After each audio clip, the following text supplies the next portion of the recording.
Hey, it's something to talk about. Good morning. And we're always here. Every week we are here with something to talk about.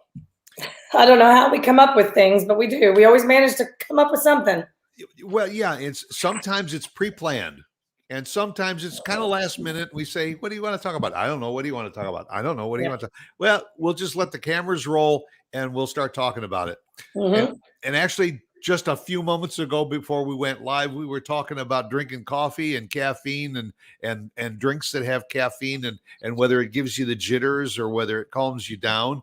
And Mark, our dear producer and owner of KVGI Media, he was sitting there trying the newest version of Mountain Dew, and it had lots of caffeine, and so he's checking it out.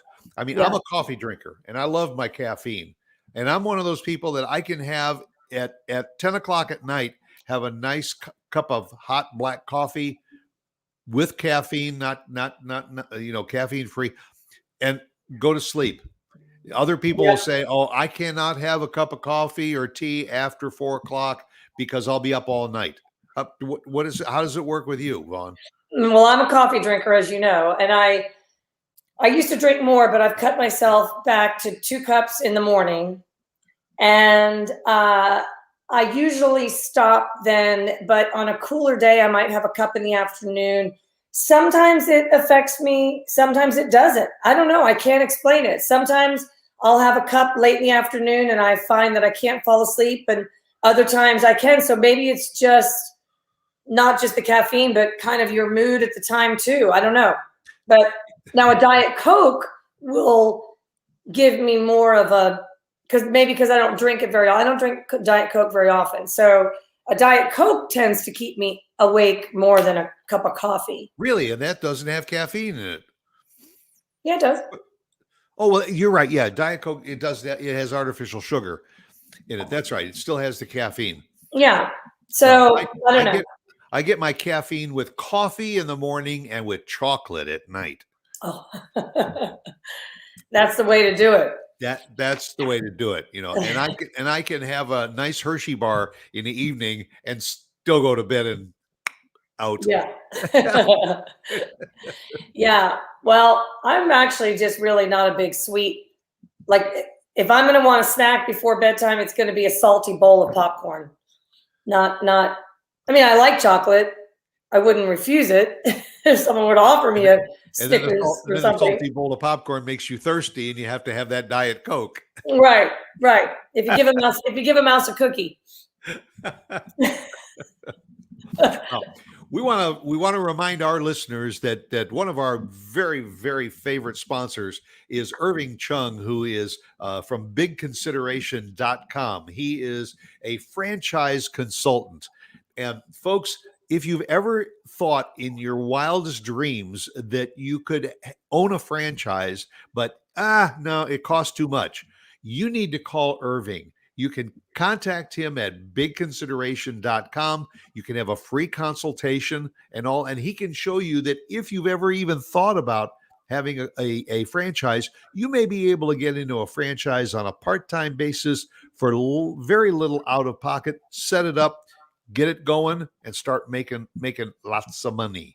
So contact Irving Chung, bigconsideration.com. Great guy. Great. And he, by the way, he's a franchisee also.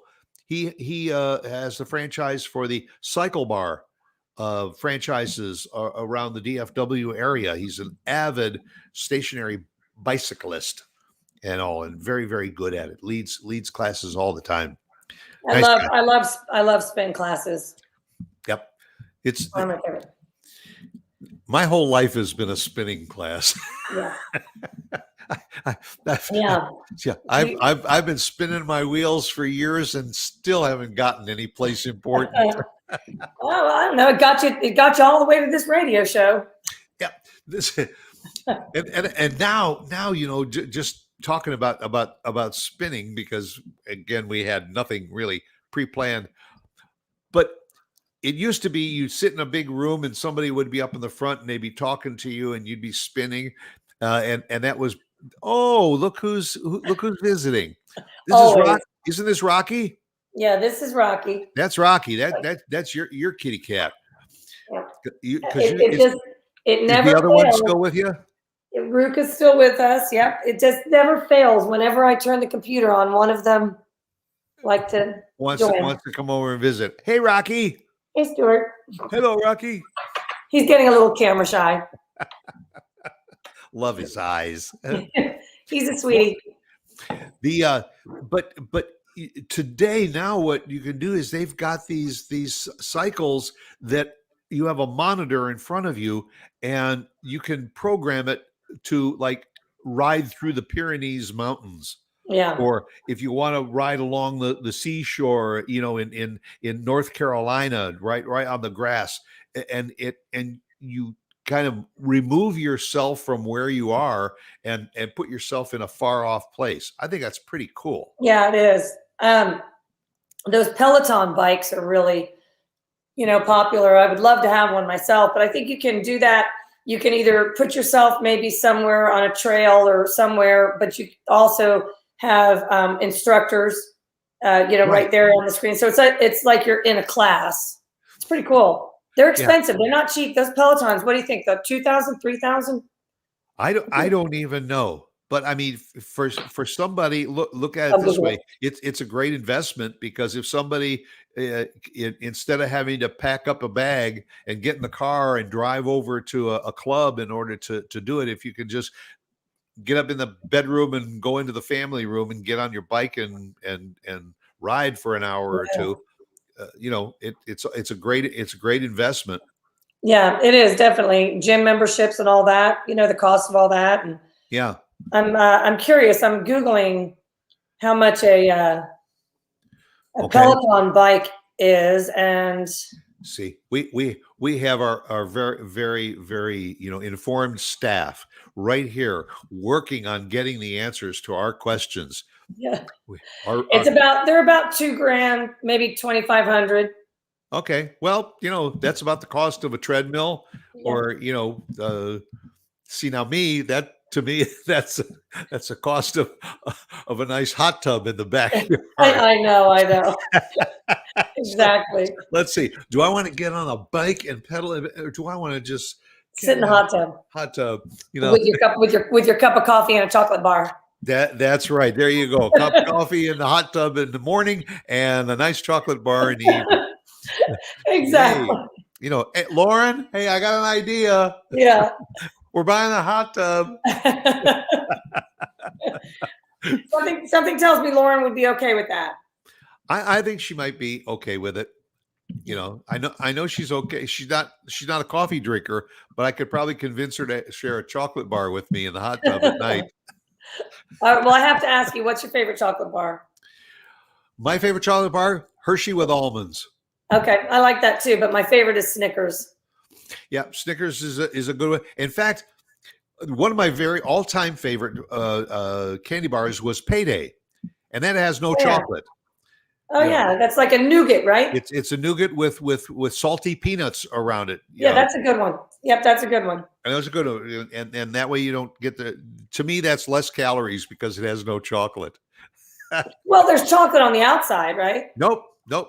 Payday, there's no chocolate. Oh, Payday. Okay, all right. Yeah, I remember now. Yeah, now, there's probably another bar that's like a Payday that has chocolate on it and it's got another name, but we should talk chocolate bars on one of our shows. Yeah, we could, because just walk down the candy aisle sometime in the store. I cannot believe how many different kinds of candy that there are. In fact, if you go to a place like Sprouts, because Sprouts I love going to Sprouts because you can buy so much by the scoop. By the scoop. Yeah, by the scoop. You just walk up and down those aisles and they got the the gummy bears. Oh, I'll take a scoop of gummy bears. Yeah. And I like my chocolate covered almonds, which is a variant of the Hershey with almonds. But you can get your sesame sticks and you can get your sunflower seeds by the scoop, and it's fun. They used to have a place down in Florida, and the name of the shop was called By the Way, Weigh. Wait, W-E, oh, okay, yeah. By the way. And it was by B-U-Y? By the way, and you would go in and you'd get little bags and you just put a scoop of this and a scoop of that, and it was all like one price, like $8.95 a pound or something like that. And you'd go through and you just get all these scoops of stuff, and you take a little bit of this and a little bit of that, and then you go check out, and it's $43.50. Yeah. So whoa, I can't believe it. Yeah.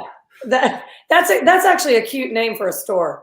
Yeah. By the way. Yeah, that's really cute. We'll have to do. Well, we can do a show about. I think we should.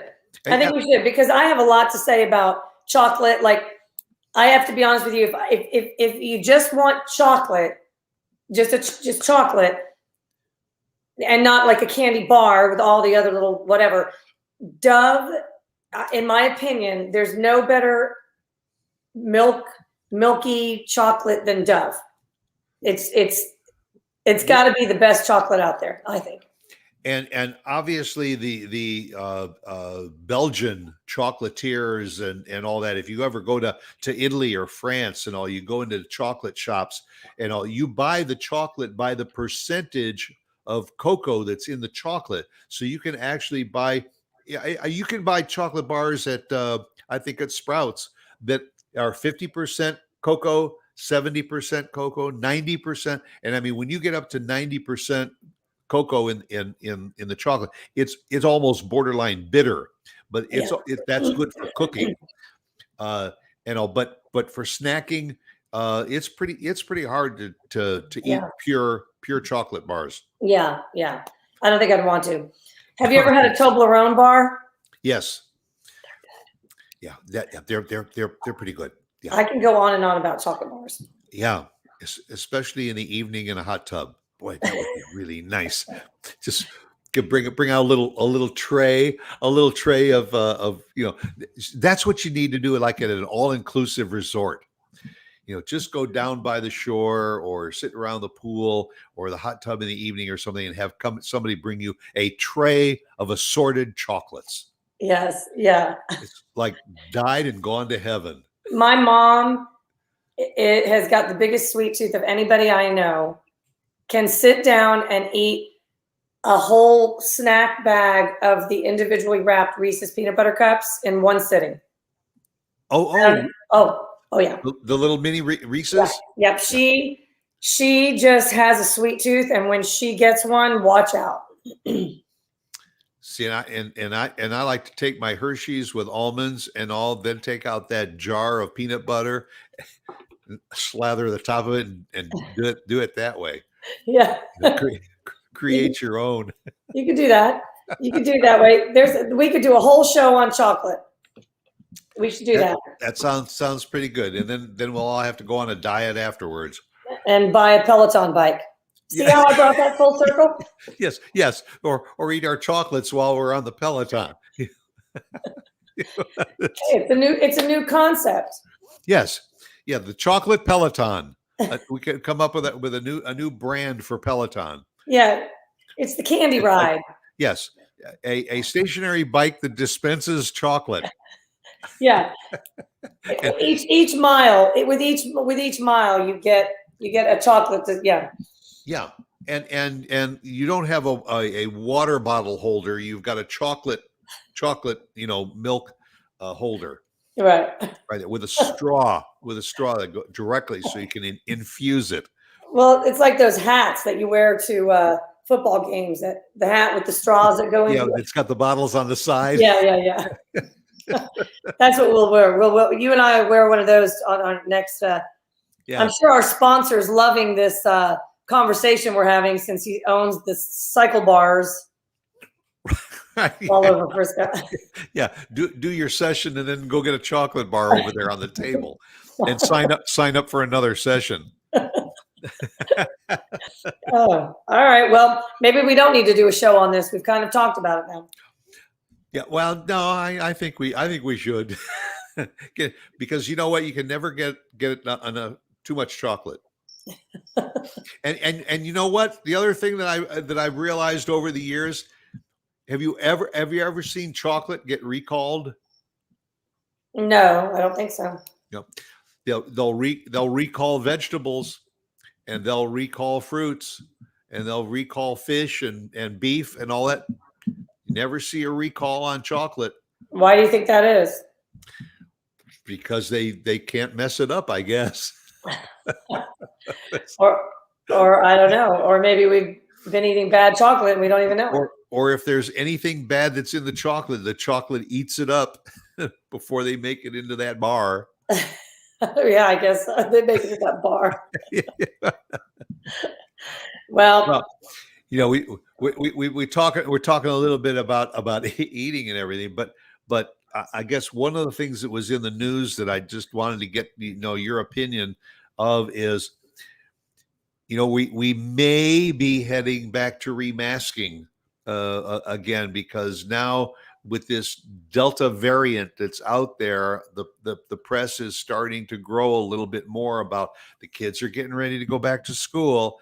And earlier in the summer, it was like people were getting vaccinated. The masks were coming off. People were kind of getting back to where we were before COVID. The Delta variant started in one state and two states, and now it is reported to have raised its ugly head in all 50 states. So the medical authorities told us a year ago, don't be too complacent, because by fall of 21, there could be a resurge of the pandemic again, and we have to be prepared for it. And nobody wants to. Everybody's starting to get real happy about being out there in restaurants and venues and concerts without the mask on. But now they're talking that they may have to institute mask wearing again. Maybe in the schools. I think they already indicated maybe that the grade schoolers were going to go back to school wearing masks. That previously they didn't think, because they're not being vaccinated. It was just age 12 and up. yeah. But that possibly the elementary school kids might have to go back wearing masks again. Yeah. Who do you believe? What do you follow? How is everybody starting to feel about this again? To be given the opportunity to go to the grocery store without a mask on, or walk in with a mask and then take it off, and to know that, oops, we might, even if you've had your shots, they're even saying with the Delta variant, even if you've had your vaccine, you may have to start thinking about putting that mask back on. How do you feel about it? I think like I'm listening to you, and I mean, I have lots of thoughts, because obviously if it keeps it from spreading, and if it really is as serious as they say that it is, and I have no reason to believe that it's not. I mean, I can only believe. I don't know. I don't. Do I want to see us all go back in masks again? No. And I've got still a college age, young adult, and I don't want to see her experience in college be like it was last year. So that's extremely disappointing and very frustrating. I mean, these students in particular, I feel really just badly for, because, if you're a senior in high school, if you're a freshman in college, or one of those kind of significant timely years, it's like, so no, I don't know what to say other than just our school has already said that we're not doing masks, but that was before all this Delta variant stuff kind of, got bad again. And I have another friend whose daughter goes to school in California, and, California is just really, really strict. And so they're thinking of transferring schools to be here in Texas, where it's just not as strict, because, her college experience has just been really bad. And, they're all vaccinated and they're careful and they follow the rules. But I think she's trying to get her young adult to a place that's just a little bit more normal. I mean, it's not completely normal here in Texas, of course, but it's a little bit more normal. And I think she's just trying to give her at least that. And California, you can't get that. I mean, they're still very, very shut down out there. And this is a long time, Stuart. This is to what are we going on 2 years? I mean, this is a long time, and it's trying on everybody. So I mean, you can ask the question and people can give you answers to the best of their knowledge, but it's very difficult to not have your emotions come into play when you're talking about this topic. It's very unbelievable to me, quite frankly. Well, and part of it is, yes, we're all tired of wearing the masks, but how far do you go to say I'm tired I'm tired of having to wear a mask, so I'm not going to, and putting yourself at any degree of medical risk, uh, to the point now where what's bothering me most about this whole controversy is that there are a lot of mayors and there are governors around the country that are saying, look, if I mandate mask wearing again for my city or my state and everything, there's going to be a riot at City Hall or at the at the state capitals. So some of the mayors and the governors are saying, you know what? I'm not going to make a ruling that everybody's got to wear a mask. I just want it to be voluntary. So now what you're doing is saying, I'm not going to take any responsibility if something goes wrong. I'm just going to throw it out there and let the individual corporations, let individual businesses, let the individual school districts all make their own determination as to what they want to do. And that, to me, that almost maybe be creating a bigger problem than saying, look, if it's going to affect the people in this city or in this state and all, if we put the masks on for 30 days, maybe we can just stop this whole thing. But the thing I sense is that the governors and the mayors of the major cities don't want to put themselves out there to do that. They want to leave it in the hands of the people. The VA is the first major department in this country that has said that all doctors and all major people within the Veterans Administration, if they have not been vaccinated and all, they will wear a mask, and they're even want people that have been vaccinated, if they are in a position of dealing with the public on a regular basis, to be masked up. So the Veterans Administration is the first major agency that's going forward and saying, we want to make sure that we're not putting anybody at risk. And that's what it's all about. It's about risk. If you are fine with going into that grocery store and going up and down all the aisles and passing, 100 people, and you're comfortable with saying, hey, if I get sick, I get sick. I guess the answer is go for it. But if you want to look at me and think I look funny because I'm wearing my mask to protect myself, I'm not only doing it to protect me, I'm doing it to protect other people. I guess you gotta look at me and say, I guess I'm welcome to my opinion too. Right. Yeah. I think it's very fair. I mean, I'm not wearing a mask right now unless I am told that I have to.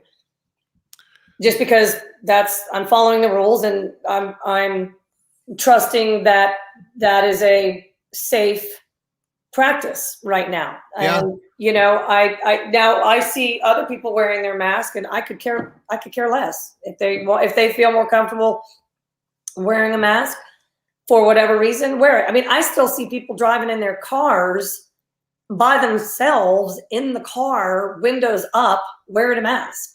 I don't get that, but that person, I think to myself, that person must have just a level of fear, or maybe they're ill. I don't know their circumstances, but I don't get it, but I don't care. It's not going to affect me. And it may be that they've had 2 or 3 people within their family that tested positive for it. I mean, so I don't want to see us all go back to mandatory masks. I don't want to see it. I don't want to have to do it again. I'm not comfortable wearing a mask. I wear it because I'm like you, I want other people around me. First of all, I respect the rule or the rules. But also, if it's going to make other people around me feel more comfortable, or if it's protecting me in any way, fine, I'll wear the mask. Do I want to wear a mask? No. I don't think anybody wants to wear a mask. Oh yeah, I really want to wear a mask. I mean, so no, I don't want to see us go back to that. But if it, and again, I don't know. Like I remember in California, they were all wearing masks. They were on the strictest lockdown, and all of that. And they had like some of the highest numbers way back when we were, counting all the COVID cases. So I don't know how much of it. So I don't want to just do the mask just because but yes, I understand wearing a mask does prevent certain sprays and spittles and whatever. Right. I do think though that I know that you were saying that, the governor or like whoever should kind of make the decision for us.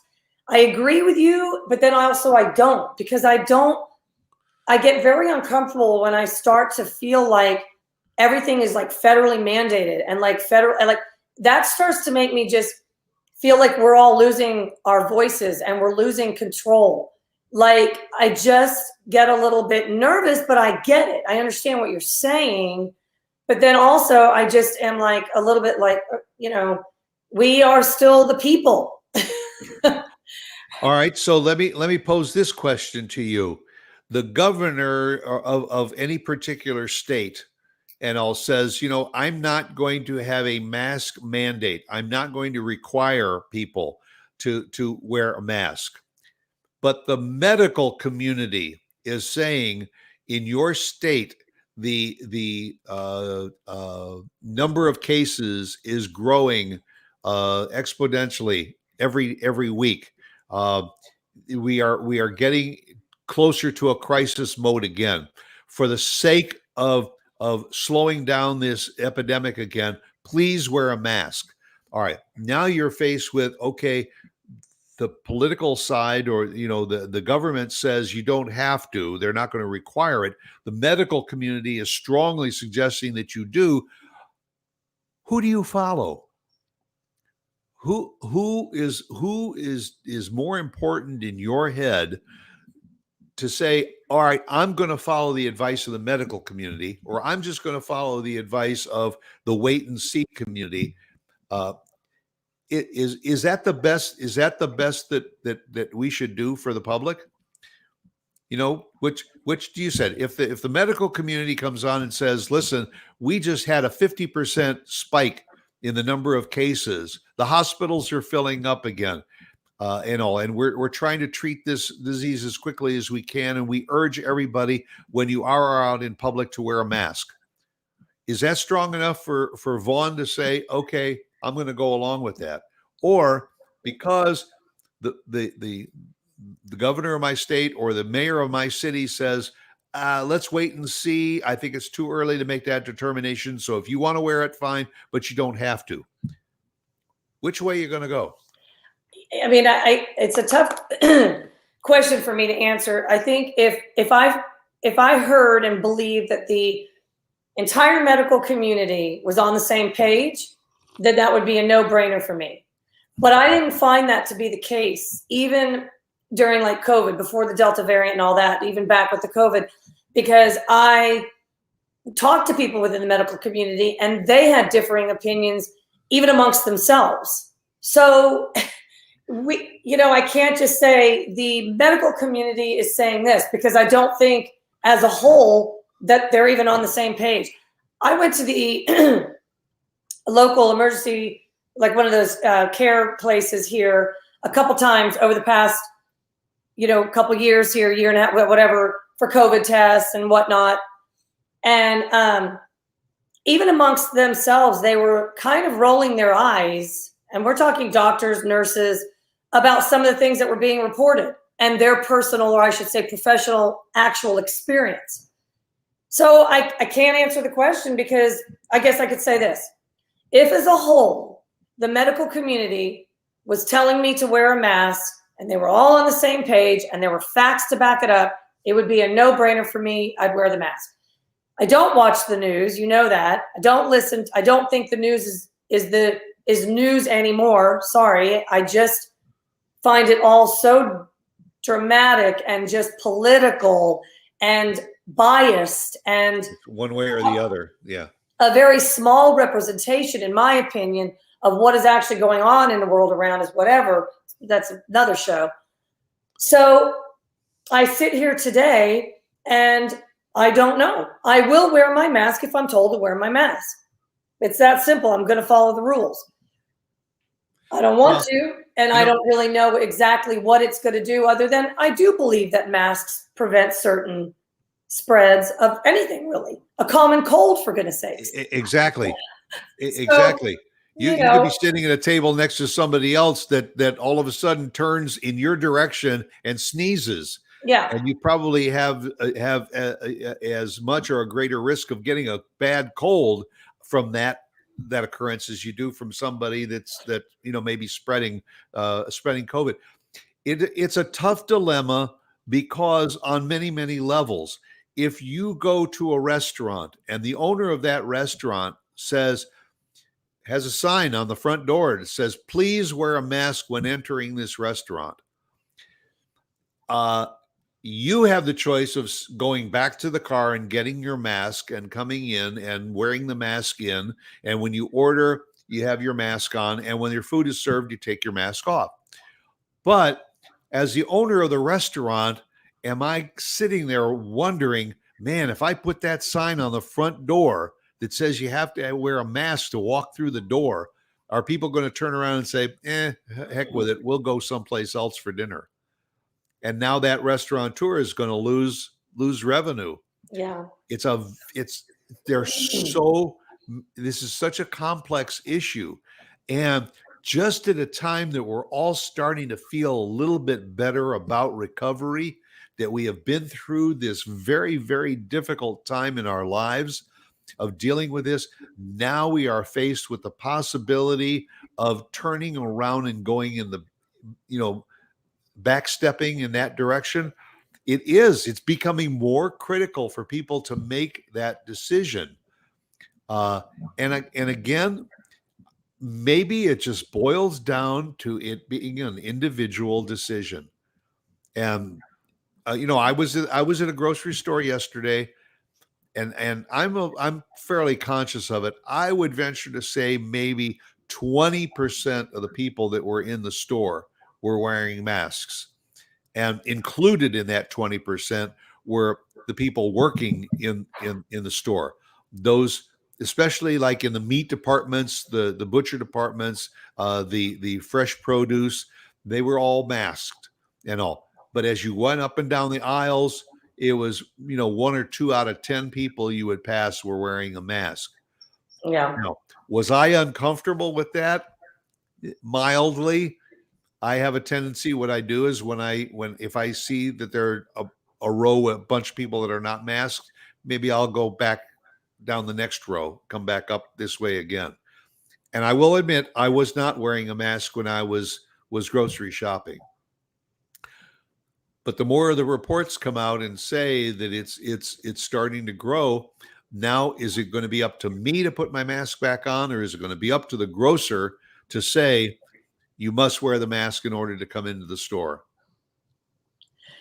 I don't, mind the employees. I've had the same experience as you in the grocery store, and I agree with that percentage of people wearing masks. I do think, pardon me, that those employees who are handling food, in the deli or in the butcher section or wherever, sushi, cheese, wherever they are, I very much appreciate, those employees wearing masks. Also, I'll be honest with you, I'm still very much in support of waiters, wait staff wearing masks, because again, they're handling your food. Yeah. So, but I've had also a lot of employees, if they're just working the cash register or sacking your, groceries or whatever, that are not wearing masks, and I'm okay with that.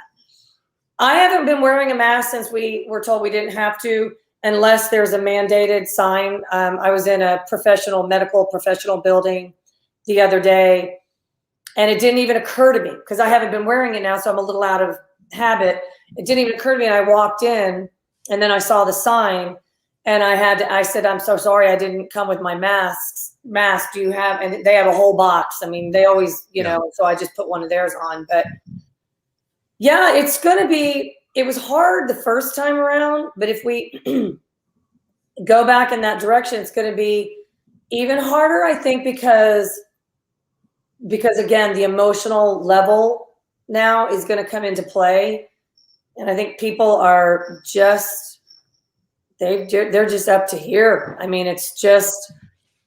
Well, the medical side also right now is wrestling with if only 50% of America has been vaccinated. Now they're saying, well, if you've been vaccinated, you may need to get a booster in order to cover you for the Delta variant.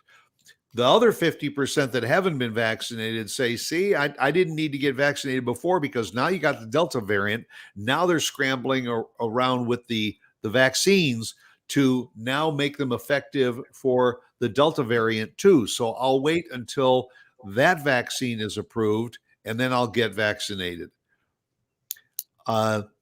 We live in an unprecedented time that we've never been through anything like this in our past when they've had the Ebola outbreak, when there's been salmonella outbreaks.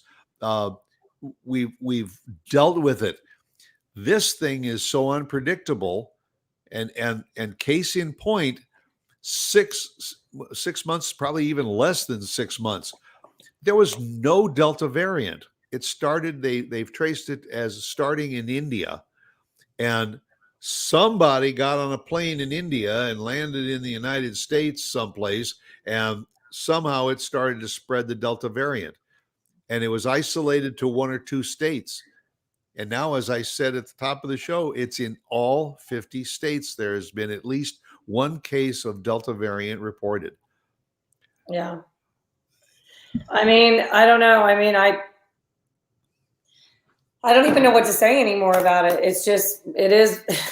It's tough for us to talk about, just the two of us, but for the general public, it's equally as tough to talk about it because, again, if you get into a discussion with some people and you say, so one says, I'm not putting a mask on for nothing. Well, then excuse me, but maybe you should leave my house because I want to feel more comfortable that anybody walks into my house. We've had workers in our home over the last couple of weeks doing some landscaping outside and doing some work in the house.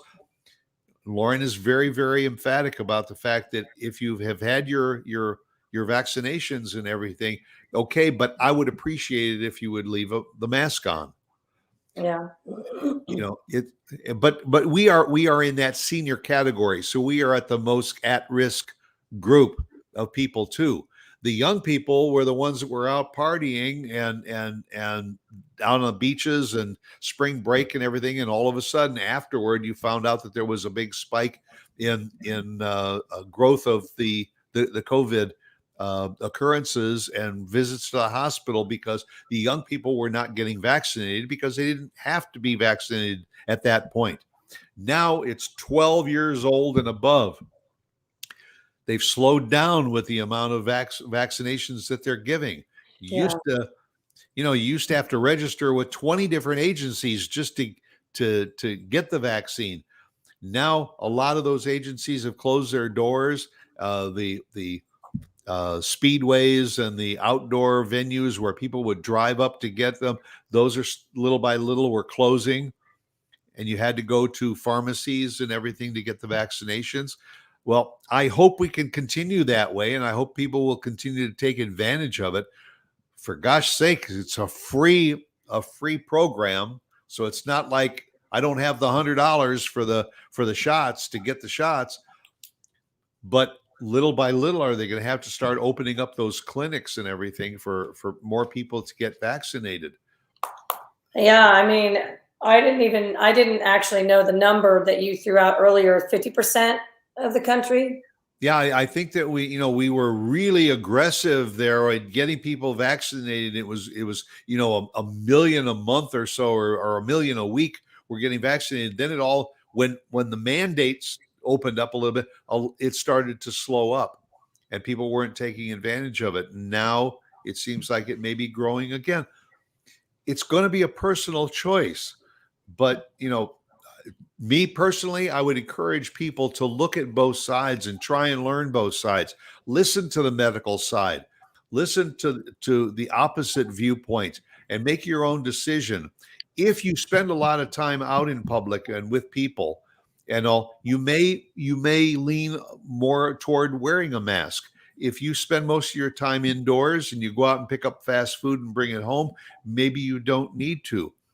Another area that's being severely affected is the churches and synagogues around the country. They've been closed. They've been doing uh, their services virtually for the last year and a half. They were absolutely thrilled about being able to open, and a lot of them are opening. They've got the seats spread apart. There is social distancing. Families can sit in one row, and then maybe there's two rows missing before you can sit in the next row. And people are being cognizant of it, and they're being very, very courteous about it. But there's a lot of people that still won't step into the churches yet. They don't feel comfortable, so they're still following services in streaming. Well, if the variant grows again, it's going to go back to virtual only again, and the churches and synagogues will have to close their doors to open services. We don't know. We know where it's been, but we don't know where it's going. Yeah. It's I mean, and again, it's been so inconsistent just across the country. This state's doing it this way, this state's doing it that way. I was on a plane not just a couple weeks ago, packed in there, and they were very, very strict about the masks. Like, got on, and I've flown multiple times during this whole thing. right. And this particular flight was so strict, just really throwing out some warnings. And if your mask is even below your nose, we are going to make sure that if you are asleep, we will wake you. Somebody was fined the other day $100,000 because they would. I mean, the guy was like really going off. I mean, he was really. And I was sitting there thinking to myself, my gosh, I get it. I wear my mask on the plane. But then I'm like, did you go into the airport? Because we were Right. all together in the restaurant, in the gift shop, in the seat waiting area, In the in the bathroom. restaurant. Like, it's like, so we're all doing that in the airport, but then we get on the plane and by golly, it was like a totally different set of rules. I get it because closer confined, but if you've been into an airport restaurant, it's small. We're all in there together. Nobody's got their mask on. Walking through security, nobody has their mask on. Everybody's running around the airport. I've been to the mall. People are running around. People are in stores. No one's got a mask. Restaurants, same thing. But then you get on the plane.